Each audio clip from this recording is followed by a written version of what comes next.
আসসালামু আলাইকুম। হ্যালো বন্ধুরা, কেমন আছো? আশা করি সবাই ভালো আছো, আমিও ভালো আছি। তো বন্ধুরা, মনটা একটু খারাপ হয়ে গেল কাল রাত থেকে। তার কারণ হচ্ছে বন্ধুরা, যে আমাকে বাড়ি যেতে হবে। আমি যে বলেছিলাম যে যে একটা যে টার্গেট নিয়েছিলাম যে 98 দিনে 98,000 টাকা কামাবো, তার আর হচ্ছে না বন্ধুরা।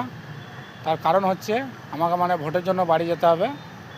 আমি বলছিলাম যাব না, কিন্তু বাড়ি থেকে চাপ আছে, বলছে আসতেই হবে, ভোটটা দিতেই হবে।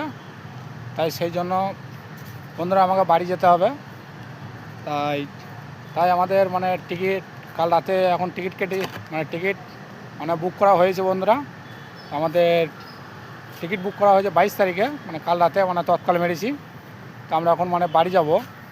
তাই সেই জন্য আজ কাজ করিনি, বাড়ি যাব বলে বন্ধুরা। তা একটা ইমার্জেন্সি হয়ে গেল, ওই জন্য এখন বাড়ি চলে যাব ভোটের কারণে। তা বন্ধুরা, সবাই ভালো থেকো, সুস্থ থেকো। আর ট্রেনে যেতে যেতে অনেকই মজা ভিডিও আসবে। আর সবাই ভালো থাকবে, সুস্থ থাকবে।